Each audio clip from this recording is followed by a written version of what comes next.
কত পার্সেন্ট এবার আমরা জলাবদ্ধতার হাত থেকে জনগণকে মুক্তি দিতে পারবো? কত পার্সেন্ট? এটা কি 20%, না 30%, না 40%, না 50%? আমি বলেছি আমি 100% বলবো না, আমি ইনশাল্লাহ 50% আমরা যে কাজ হয়েছে আপনার নেতৃত্বে, আপনার বদান্যতায় আমরা মনে করি যে 50% হলেও জনগণকে আমরা ইনশাল্লাহ এবার জলাবদ্ধতার হাত থেকে আমরা মুক্তি দিতে পারবো। এবং সেই ক্ষেত্রে আমি কিছু স্বল্প মেয়াদীর কথা উল্লেখ করেছি, দীর্ঘমেয়াদী, মধ্যমেয়াদী। স্বল্প মেয়াদীর মধ্যে আমরা যে সংস্কার কাজগুলো চলছে সেই সংস্কার কাজগুলোকে আরও বেশি ত্বরান্বিত করা, পাশাপাশি আগ্রাবাদ বক্স কালভার্টের কথা উঠে এসেছে। সে আগ্রাবাদ বক্স কালভার্টটি উইদিন শর্ট টাইম 2.5 কোটি টাকার একটা বাজেট সেটা প্রণয়ন হয়েছে এবং নৌবাহিনী সে কাজটি করবে। নৌবাহিনীর যিনি প্রধান উনিও ছিলেন চট্টগ্রামের, এবং আমরা আশা করছি within short time Agrabad box কালভার্টটা যদি আমরা সংস্কার করতে পারি তাহলে পরে আগ্রাবাদের যে কমার্শিয়াল জোনে যে পানিগুলো উঠে সেগুলো ইনশাল্লাহ হবে না। এবং উনি পাশাপাশি আশাবাদ ব্যক্ত করেছেন যে মধ্যমেয়াদী যে পরিকল্পনা আমাদের আছে আরও 20টা খাল যেগুলো চট্টগ্রাম সিটি কর্পোরেশন ইনশাল্লাহ আমরা সংস্কার করব। কারণ আপনারা জানেন 57 খালের মধ্যে 36টা খাল সিডিএ করলো, একটা খাল শুধু আমরা করছি, আরও 20টা খাল রয়ে গেছে। ওই 20টা খাল আমরা মধ্যমেয়াদী পরিকল্পনা হিসাবে সেটা সংস্কার কাজ ইনশাল্লাহ চায়না পাওয়ারের সাথে আমাদের কথা হয়েছে এবং উনিও সেটা একমত হয়েছে যাতে করে আমরা সবাই মিলে এই কাজটা ত্বরান্বিত করতে পারি।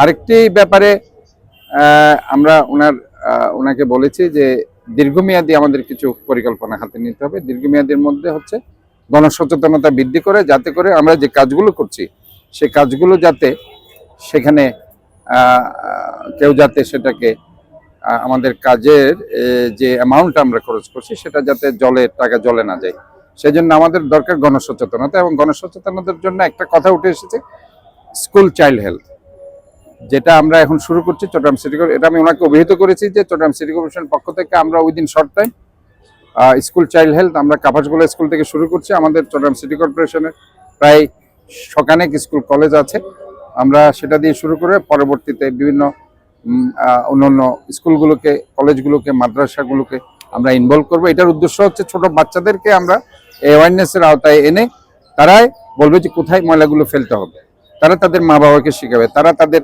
মেড সার্ভেন্টকে শিখাবে ময়লাগুলো কোথায় ফেলতে হবে।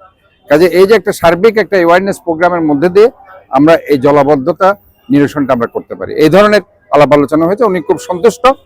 এবং উনি হাটহাজারীর যে রোডের যে যানজটের ব্যাপারে কিছু কথা সেখানে উঠে এসেছে এবং একটা হার্ট ফাউন্ডেশনের একটা জমি হস্তান্তর সেখানে হয়েছে।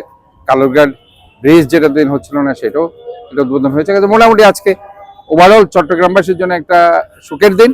আমরা আশা করছি যে সব মিলিয়ে চট্টগ্রামবাসী অত্যন্ত কৃতজ্ঞ, ওনাকে পেয়ে সন্তুষ্ট।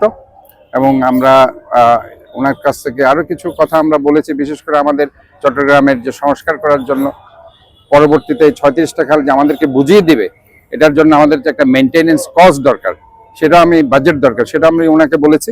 এবং পাশাপাশি আমাদের যে চলমান যে বর্জ্য অপসারণ অ্যাজ ওয়েল এজ যে নালা খালগুলো পরিষ্কার করার জন্য আমাদের যে ইনস্ট্রুমেন্টস কেনার জন্য প্রায় 398 কোটির একটা প্রজেক্ট গত 22 সাল থেকে সেটা আটকে আছে, সেটাও আমি ওনাকে বলেছি যে দ্রুত সেটা ছাড় দেওয়ার জন্য, যাতে করে আমরা দ্রুত ইনস্ট্রুমেন্টসগুলো কিনতে পারি এবং আমরা নালা খালগুলো সংস্কার করতে, বর্জ্য অপসারণ করতে পারি।